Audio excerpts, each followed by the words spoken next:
안녕하세요. 오늘은 성경에서 가장 감동적인 인물 중 한 명인 욥에 대해 이야기하겠습니다. 욥.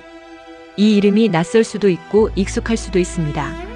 하지만 성경을 읽다 보면 욥처럼 인내했다는 표현이 자주 나옵니다. 왜 욥은 인내의 상징이 되었을까요? 그것은 욥이 극심한 시련과 고통 속에서도 자신의 신앙을 지켜낸 사람이었기 때문입니다. 지금 당신이 극심한 고통 속에 있다면 이 이야기가 작은 위로가 되길 바랍니다. 혹시 당신이 누군가의 고통을 목격하고 있다면 어떻게 그들을 도울 수 있는지를 배울 것입니다. 욥의 이야기는 2500년 전에 기록되었지만 오늘날 우리에게도 여전히 가장 깊은 질문들에 대한 답변을 제시합니다. 왜 의로운 사람도 고통받는가? 하나님은 어디에 계신가? 내 고통은 의미가 있는가? 욥은 이 모든 질문을 던졌고 그 여정을 통해 우리에게 진정한 신앙이 무엇인지를 보여줍니다. 오늘 우리가 함께 살펴볼 욥의 이야기는 10가지 큰 단계로 나뉩니다. 욥이 경험한 환희와 절망, 그리고 궁극적인 회복의 여정을 따라가 보겠습니다. 그럼 지금부터 시작하겠습니다. 욥의 이야기는 극적인 대조로 시작됩니다. 욥은 우스 땅에 살던 사람입니다. 그의 이름의 의미는 박해받는 자 또는 원수라는 뜻입니다. 역설적이게도 욥은 당대 동방 사람들 중 가장 완전하고 경건한 사람이었습니다. 욥의 초기 상황을 보면 정말 놀랍습니다. 재산은 어마어마했습니다. 양 7,000마리, 소 3,000마리, 낙타 500마리, 나귀 500마리. 지금으로 치면 수십억 원대의 엄청난 부를 소유하고 있었습니다. 가족도 완벽했습니다. 아들 7명, 딸 3명, 총 10명의 자녀들이 있었습니다. 그런데 더 놀라운 것은 욥의 영적 상태입니다. 성경은 욥을 이렇게 기록합니다. 욥이 모든 날에 하나님을 경외하며 자신의 자녀들을 위해 제사를 드릴 정도로 신실했다. 욥은 단순히 부자가 아니었습니다. 그는 부자였으면서도 교만하지 않았습니다. 자신의 모든 축복을 하나님의 은혜로 여겼고 항상 경건한 삶을 유지했습니다. 이것이 욥 이야기의 첫 번째 중요한 포인트입니다. 진정한 신앙은 축복 속에서 시작된다는 것입니다. 욥은 모든 것이 평탄했을 때도 하나님을 신뢰했습니다. 하지만 이야기는 여기서 극적으로 변합니다. 성경은 우리를 하늘로 이끕니다. 천상에서는 신비로운 장면이 펼쳐지고 있습니다. 하나님께서 그의 종 욥을 가리키며 천사들에게 물으십니다. 내 종 욥처럼 온전하고 경건한 자가 땅에 있느냐? 보거든 그를 보라. 온 땅에 그 같은 자가 없도다. 하지만 그때 사탄이라 불리는 대적자가 나타나서 이렇게 말합니다. 욥이 하나님을 경외하는 것이 무엇 때문입니까? 그 때문이 아닙니까? 당신께서 그를 둘러싸고 그의 집과 그의 모든 소유물을 보호하지 않으셨습니까? 당신께서 그의 손으로 하는 일을 축복하셔서 그의 소유가 땅에 많아졌나이다. 이제 주의 손을 펴서 그의 모든 것을 빼앗아 보소서. 그러면 그가 반드시 주를 저주할 것이니이다. 사탄의 주장은 이것입니다. 욥이 하나님을 경외하는 것은 하나님이 그에게 좋은 것을 주고 있기 때문입니다. 만약 그것을 빼앗으면 욥은 하나님을 저주할 것입니다. 하나님께서는 사탄에게 욥의 재산을 건드릴 수 있도록 허락하셨습니다. 하지만 욥 자신은 건드릴 수 없다고 명하셨습니다. 그 순간부터 재앙이 연쇄적으로 일어났습니다. 먼저 스바 사람들이 욥의 소와 종들을 빼앗아갔습니다. 욥의 많은 종들이 죽었습니다. 그 소식이 아직 전해지고 있을 때 또 다른 재앙이 닥쳤습니다. 하늘에서 불이 내려와 욥의 양떼와 종들을 태워버렸습니다. 불은 순식간에 모든 것을 파괴했습니다. 그런데 멈추지 않습니다. 갈대아 사람들이 낙타를 빼앗아갔습니다. 더 많은 종들이 죽었습니다. 그리고 가장 비극적인 일이 일어났습니다. 큰 바람이 몰아쳤습니다. 욥의 자녀들이 모여있던 장자의 집을 무너뜨렸습니다. 집의 네 모서리가 한꺼번에 무너졌고 그 안에 있던 10명의 자녀들, 욥의 모든 아들과 딸이 한순간에 죽었습니다. 생각해보세요. 하루 만에 욥은 모든 것을 잃었습니다. 재산? 다 없어졌습니다. 자녀들? 모두 죽었습니다. 종들? 대부분 사망했습니다. 인생의 모든 소중한 것이 한날에 사라졌습니다. 더 이상 무엇을 잃을 것이 있을까 싶을 정도로 완전한 파괴와 상실이었습니다. 하지만 이 부분에서 욥의 참된 신앙이 드러납니다. 욥의 반응을 들어보세요. 욥이 일어나서 옷을 찢고 머리를 깎고 땅에 엎드렸습니다. 이것은 동방의 관습으로 깊은 슬픔과 애도를 나타내는 행동입니다. 그리고 욥이 말했습니다. 내가 모태에서 나온 것도 주께서 주셨고 가져간 것도 주시니 주의 이름을 찬송할지어다. 이것을 이해하시나요? 극심한 고통 속에서 욥은 절망이 아닌 신앙을 고백합니다. 주신 것도 하나님, 가져간 것도 하나님이니 어떤 경우든 하나님의 이름을 찬양합니다. 성경은 이 순간을 이렇게 기록합니다. 이 모든 일에서 욥이 죄를 범하지 아니하고 하나님을 원망하지 아니하였더라. 이것이 첫 번째 시련입니다. 욥은 모든 것을 잃었지만 하나님을 잃지 않았습니다. 하지만 시련은 계속됩니다. 다시 천상의 회의가 있습니다. 하나님이 사탄에게 말씀하십니다. 내 종 욥을 보았나? 그는 여전히 자신의 의를 지키었고 나를 신뢰하였도다. 내가 그를 꾀었으나 그는 넘어지지 않았도다. 그러자 사탄이 또다시 도전합니다. 가죽으로 가죽을 바꾸나이다. 사람이 자기 생명을 위하여는 자기 모든 소유를 드릴 것이니 이제 주의 손을 펴서 그의 뼈와 살을 치시면 그가 반드시 주를 저주할 것이니이다. 사탄의 주장 재산을 잃는 것은 문제가 아닙니다. 하지만 자신의 육체가 고통받으면 어떨까요? 사람은 자신의 생명을 위해 모든 것을 포기합니다. 욥도 육체적 고통을 겪으면 하나님을 저주할 것입니다. 이번에 하나님은 욥의 생명은 건드릴 수 없지만 욥의 육체를 건드릴 수 있다고 허락하셨습니다. 욥은 발의 발바닥에서 정수리까지 악창, 즉 종기로 뒤덮였습니다. 온몸이 고통스러운 상처로 덮여버렸습니다. 상상해 보세요. 신체 전체가 극심한 고통에 시달리는 상태입니다. 움직이기 힘들고 가려우며 아프고 감염의 위협도 있습니다. 욥은 흙더미 위에 앉았습니다. 마당에 나가 흙과 재 위에 앉아 고통을 견뎠습니다. 그리고 질그릇 조각으로 자신의 살을 긁기 시작했습니다. 극심한 가려움과 통증 때문에 자기 몸을 긁어버리는 절망적인 행동입니다. 욥은 재산도 잃었고 자녀도 잃었고 이제 자신의 건강마저 잃었습니다. 그런데 더욱 놀라운 일이 일어났습니다. 심지어 욥의 아내까지 그를 시험합니다. 아내가 욥에게 말합니다. 당신이 여전히 하나님을 신뢰합니까? 하나님을 저주하고 죽으십시오. 생각해 보세요. 욥이 가장 가까운 사람으로부터 받아야 할 말은 격려와 위로일 텐데 반대입니다. 아내도 욥이 모든 것을 포기하고 하나님을 저주하기를 권유합니다. 욥은 철저히 고립됩니다. 재산도 없고 자녀도 잃었고 건강도 없고 아내마저 그의 편이 아닙니다. 욥의 대답을 들어보세요. 우리가 하나님께 좋은 것을 받았은즉 악한 것도 받지 아니할까 하였노라. 다시 한번 욥은 절망하지 않습니다. 하나님의 선하심을 믿습니다. 좋은 것도 하나님께서 주신 것이고 악한 것도 받아들일 것입니다. 왜냐하면 하나님은 여전히 선하시기 때문입니다. 이것은 단순한 인내가 아닙니다. 이것은 어려운 상황 속에서도 하나님의 선하심을 믿는 깊은 신앙입니다. 이때 욥의 3명의 친구들이 도착합니다. 대만 사람 엘리바스, 수아 사람 빌닷, 나아마 사람 소발. 이 세 친구는 욥을 위로하기 위해 멀리서 찾아왔습니다. 하지만 욥을 보았을 때 그들의 모습은 바뀝니다. 욥의 고통이 너무 심했기 때문입니다. 그들은 말할 말을 잃고 그냥 욥의 옆에 앉습니다. 그리고 침묵으로 7일을 함께합니다. 7일 밤 동안 아무 말도 하지 않습니다. 때로는 침묵이 최고의 위로입니다. 7일의 침묵이 깨집니다.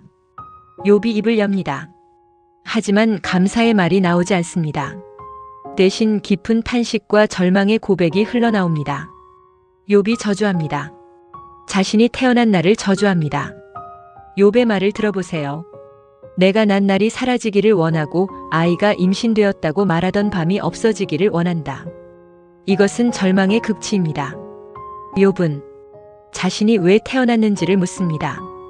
왜 모태에서 죽지 않았는지를 탄식합니다. 죽음의 평안을 갈망합니다. 욥의 심정은 차라리 태어나지 않았으면 이런 고통을 겪지 않았을 텐데, 차라리 모태에서 죽었으면 이런 고난을 경험하지 않았을 텐데. 성경은 욥의 감정 상태를 이렇게 기록합니다. 내게 두려움이 임했고 걱정이 내 영혼을 덮었으며 나는 평온을 얻지 못하고 안식을 찾을 수 없다. 욥은 심각한 우울증 상태입니다. 극심한 고통, 고립, 건강 악화가 모두 합쳐지면서 욥은 삶의 의미를 상실합니다. 마음의 평강을 잃었고 밤낮 없이 불안감에 시달립니다. 죽음이 나를 평안하게 할 거라는 생각만 합니다. 성경은 이 부분을 매우 솔직하게 다룹니다. 신앙 있는 사람도 절망할 수 있다는 것을 보여줍니다. 우울증과 자살 충동은 약함이 아니라 극심한 고통의 자연스러운 결과입니다. 이제 욥과 그의 친구들 사이의 대화가 시작됩니다. 세 친구들은 욥을 위로하려고 합니다. 하지만 그들의 조언은 욥을 더 상처 주게 됩니다. 먼저 엘리바스가 말합니다. 당신이 불의를 범했기 때문에 고통받는 것이 아닙니까? 생각해 보십시오. 순수한 자가 어디서 멸망했습니까? 의로운 자가 어디서 끊어졌습니까? 엘리바스의 논리는 단순합니다. 의로운 사람 축복, 죄를 지은 사람 고통. 따라서 욥이 고통받는 것은 욥이 죄를 지었기 때문이라는 것입니다. 엘리바스는 계속합니다. 사람이 고난을 위해 태어난 것처럼 불꽃이 위로 솟아오르는 것처럼 당신도 자연의 일 속에 있습니다.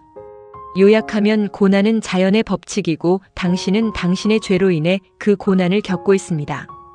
욥이 반박합니다. 내 고통이 저울에 달려면 바다의 모래보다 무거울 것입니다. 그래서 내 말이 경솔해 보입니다. 주님의 화살이 내 안에 박혀 있고 내 영혼이 독을 마신 것 같습니다. 주님의 공포가 나를 짓누릅니다. 욥이 반박합니다. 당신들은 내 고통의 깊이를 이해하지 못합니다. 당신들이 말하는 그런 일반적인 원칙이 내 상황에 맞지 않습니다. 빌닷이 말합니다. 하나님은 불의를 하지 않으신다. 하나님의 정의는 완벽하다. 당신의 자녀들이 죄를 지었기에 죽었을 것이다. 당신도 죄를 고백하고 하나님께 기도하면 회복될 것이다. 빌닷의 조언 당신의 죄를 회개하세요. 그러면 회복될 것입니다. 소발도 비슷한 주장을 합니다. 당신이 받는 것은 당신이 받을 자격보다 적습니다. 당신이 죄를 버리면 회복될 것입니다. 이 세 친구들이 주장하는 신학은 보상신학입니다. 기본 원리, 의로움 축복, 죄 고통. 이것은 표면적으로 논리적입니다. 하나님은 정의로우시니까 의로운 사람을 축복하고 죄인을 벌하실 것이다. 하지만 욥의 경우는 이 논리가 맞지 않습니다. 욥은 자신이 죄를 지었다고 고백할 수 없습니다. 왜냐하면 그는 정말로 의로운 삶을 살았기 때문입니다. 하나님 자신도 욥을 온전하고 경건한 자라고 인정하셨습니다. 따라서 욥은 계속 주장합니다. 나는 내 주장이 옳다는 것을 알고 있습니다. 하나님께 직접 호소하고 싶습니다. 당신들의 판단은 틀렸습니다. 이것이 첫 번째 라운드의 대화입니다. 친구들은 욥을 도우려고 했지만 결과적으로 자신들의 신학적 확실성으로 욥을 더 상처 주었습니다. 두 번째 라운드에서 친구들은 더욱 비난적이 됩니다.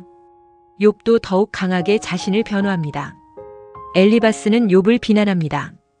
당신은 거만합니다. 당신은 악을 영신에 담아 입으로 말합니다. 빌닷도 악인이 이렇게 된 것입니다. 이것이 악인을 위해 정해진 길입니다.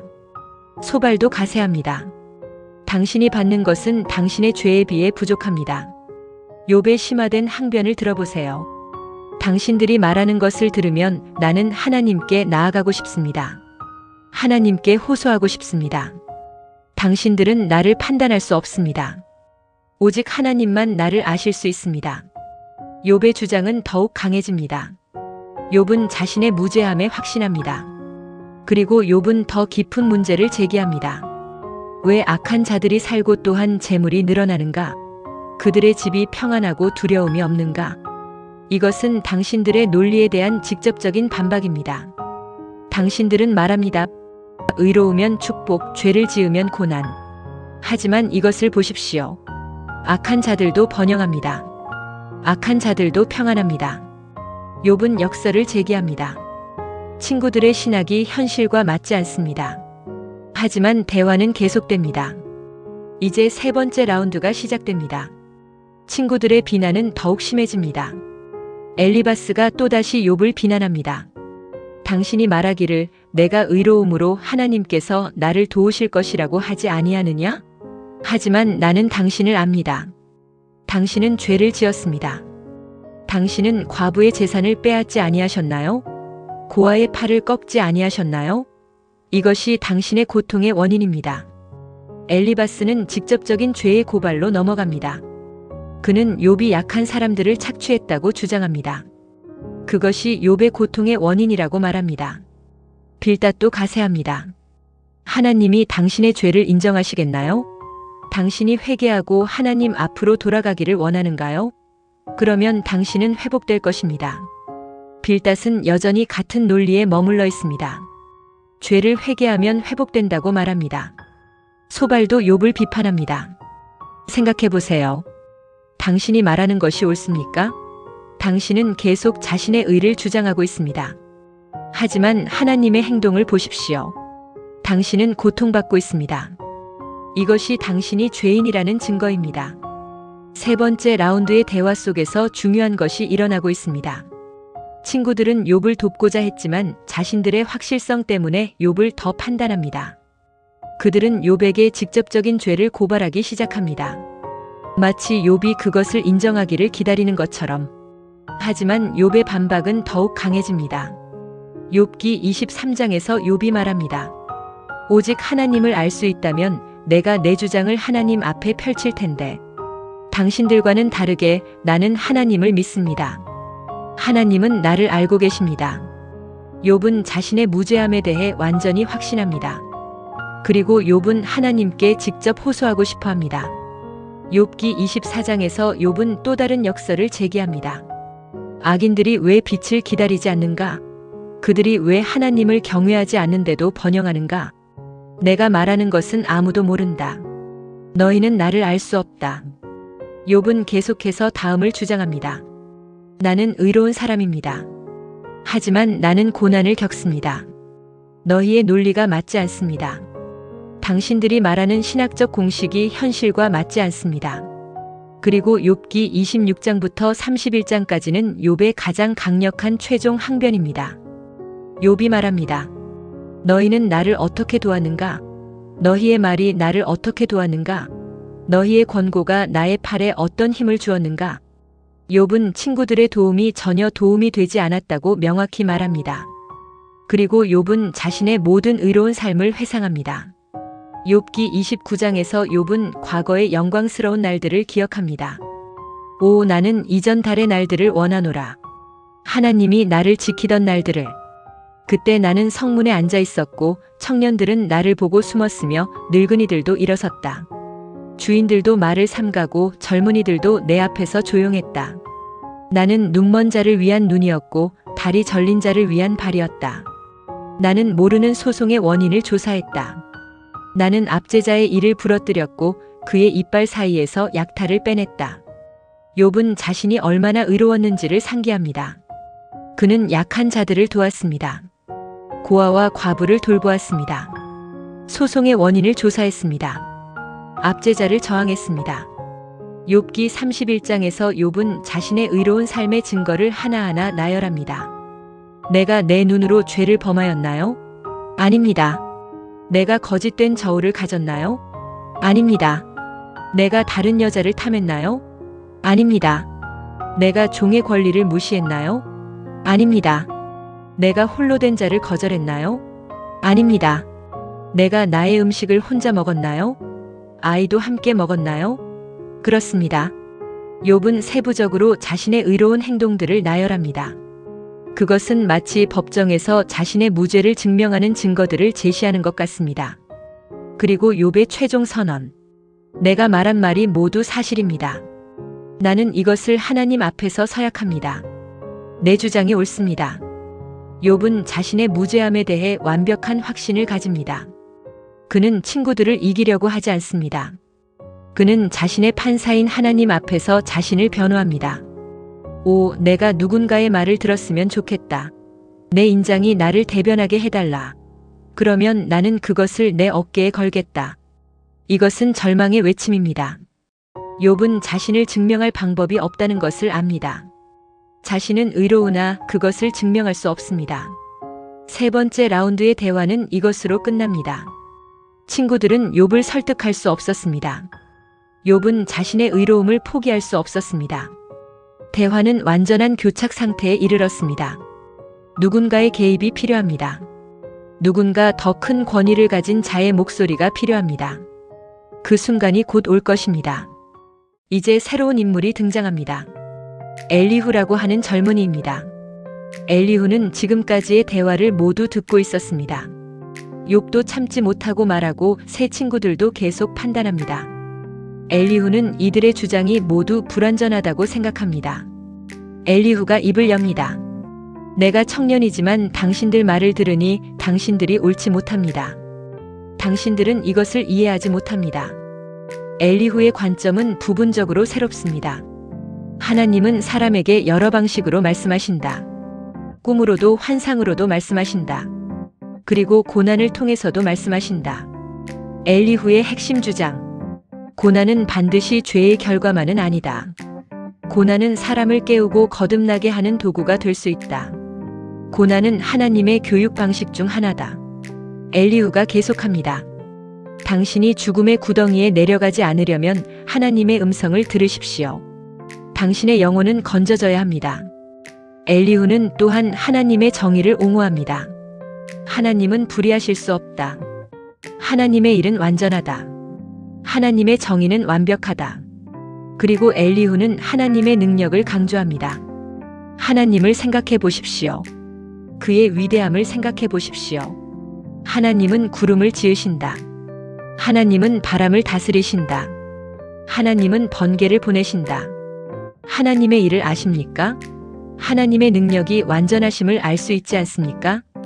엘리후의 관점은 새 친구들과 욥의 대립에서 벗어나 있습니다. 엘리후는 이렇게 말합니다. 문제는 당신의 죄가 아닙니다. 문제는 당신의 관점입니다. 당신은 하나님을 너무 작게 봅니다. 하나님의 위대함을 생각해 보십시오. 엘리후의 목소리가 끝나갑니다. 하나님이 이제 나타나실 것 같은 분위기가 조성됩니다. 그 순간 북쪽에서 바람이 불어옵니다. 욥이 기다리던 답변이 옵니다. 하나님 자신이 나타나십니다. 하나님은 욥을 직접 질책하지 않으십니다. 대신 하나님은 욥에게 질문합니다. 구체적이고 깊이 있는 질문들입니다. 내가 천지를 세웠을 때 너는 어디에 있었느냐? 시작부터 강렬합니다. 하나님은 욥의 이해의 한계를 드러내기 시작합니다. 새벽이 터질 때 주는 명령을 내렸느냐? 새벽이 땅의 경계를 잡아 악인을 흔들어 떨어뜨렸느냐? 바다가 태중에서 나올 때 그것을 감쌌느냐? 구름을 포대처럼 만들고 흑암을 그것의 옷처럼 입혔느냐? 눈의 창고는 어디에 있느냐? 우박은 어디서 생기느냐? 동쪽 바람이 나가는 곳은 어디인가? 별들의 조화는 누가 맺었느냐? 누가 수리개를 기울여 하늘에서 물을 쏟느냐? 하나님은 우주의 신비를 들려줍니다. 인간이 이해할 수 없는 자연의 경이로움을 설명합니다. 그리고 동물들의 신비로 나아갑니다. 암사자를 위해 먹이를 예비하느냐? 사자의 새끼들이 울부짖을 때 먹이를 주느냐? 솔개의 날개짓과 그 비행은 누가 가르쳤느냐? 말의 힘을 너에게 주었느냐? 말의 목에 진동하는 울음을 입혔느냐? 메뚜기를 먹이로 주는 사냥꾼도 없는데 스스로 튀어다니지 아니하느냐? 각각의 동물, 매, 곡식을 먹는 들짐승, 들나귀, 들소, 그리고 가장 신비로운 피조물들에 대해 말합니다. 타조를 보았느냐? 그의 날개는 황량하도다. 그는 자신의 알을 보아도 상관하지 아니한다. 군마를 보았느냐?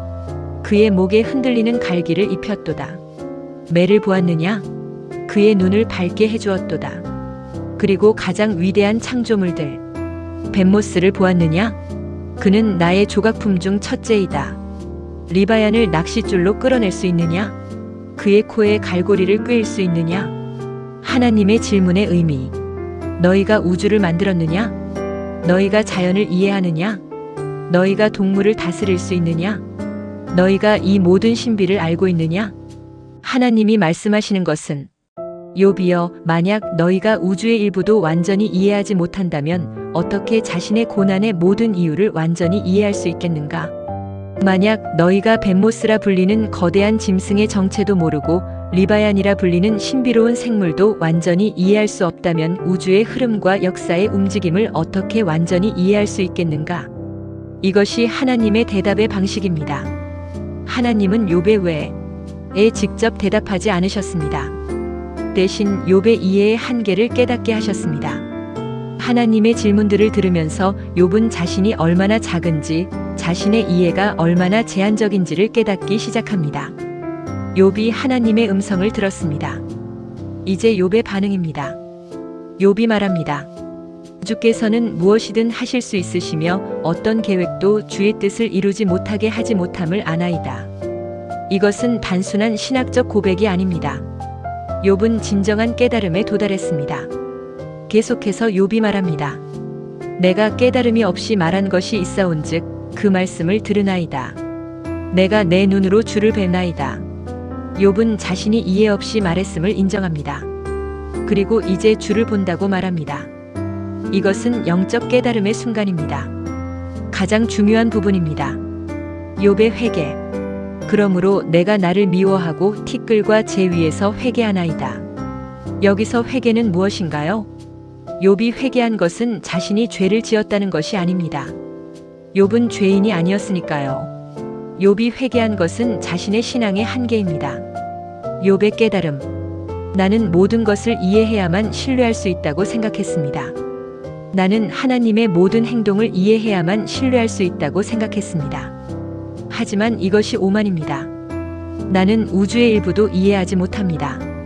내 삶이라는 작은 부분을 완전히 이해할 수 없을 수도 있습니다. 그럼에도 불구하고 나는 신뢰할 수 있습니다.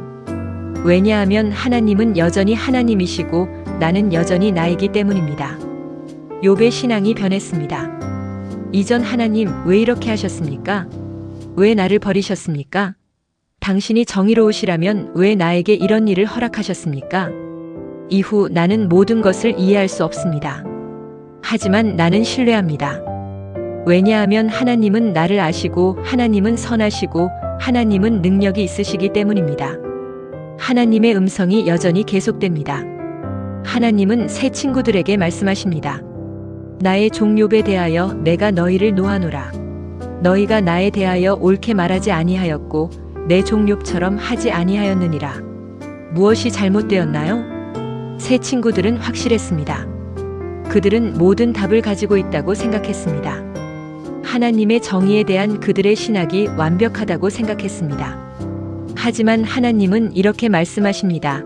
너희가 나에 대하여 옳게 말하지 아니하였다. 친구들의 신학은 불완전했습니다. 그들은 모든 상황에 적용할 수 있는 하나의 공식을 가지고 있었습니다. 하지만 욥의 경우는 더 복잡했습니다. 하나님은 친구들에게 명령합니다.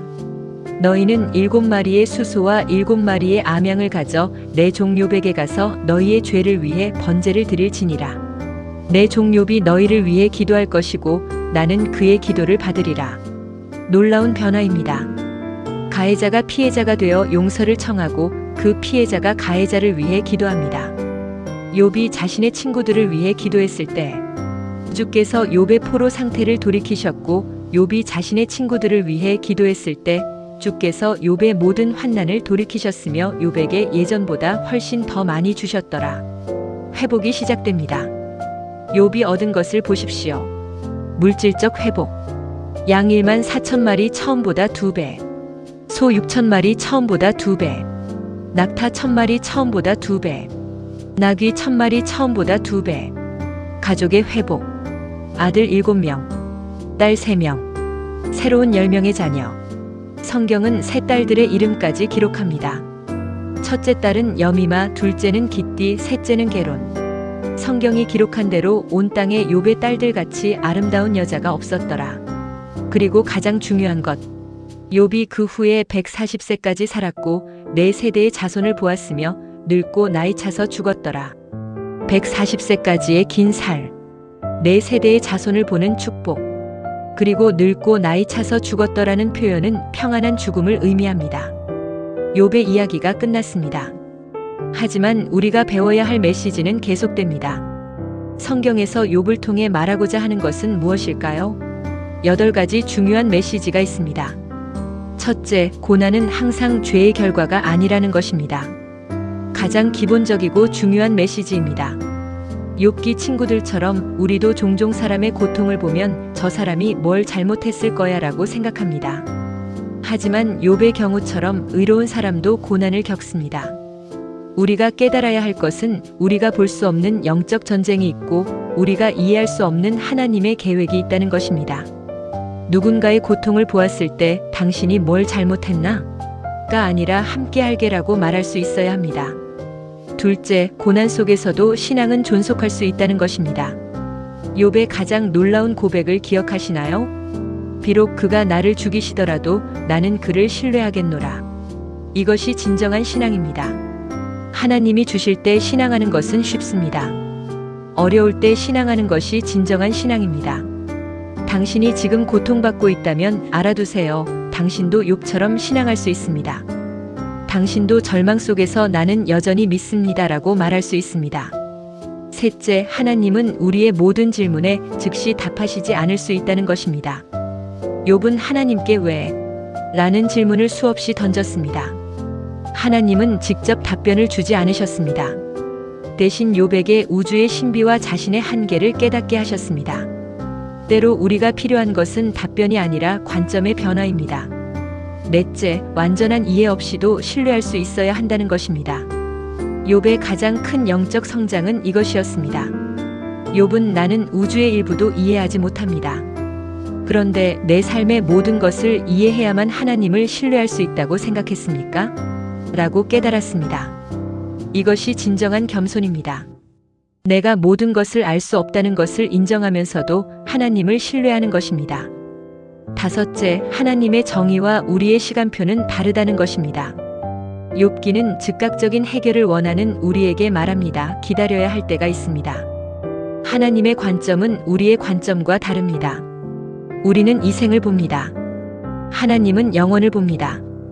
여섯째, 다른 사람의 고통을 섣불리 판단하지 말라는 것입니다. 욥의 친구들은 욥을 도우려고 했지만 결국 그들의 신학적 확실성이 욥의 고통을 더했습니다. 우리는 다른 사람의 고통을 경험할 수 없습니다. 섣불린 판단 대신 공감과 침묵이 필요할 때가 있습니다. 욥의 친구들이 처음 7일간 침묵으로 함께했을 때가 가장 좋은 위로였습니다. 일곱째, 회복은 자신의 한계를 인정할 때 시작된다는 것입니다. 욥의 회복은 그가 더 많은 것을 이해했기 때문이 아니었습니다. 욥의 회복은 자신의 이해의 한계를 인정했기 때문이었습니다. 이것이 진정한 영적 성숙입니다. 여덟째, 진정한 선함은 보상을 기대하지 않는다는 것입니다. 이것이 욥기의 핵심입니다. 욥은 왜 의로웠는가? 축복받기 위해서가 아니라 의로운 것이 옳기 때문입니다. 회복 이후에도 욥의 신앙의 질은 변하지 않았습니다. 왜냐하면 진정한 신앙은 결과에 기초하지 않기 때문입니다. 최종 메시지. 욥의 이야기는 기독교 신앙의 가장 어려운 질문들을 다룹니다. 왜 의로운 사람도 고난을 받는가?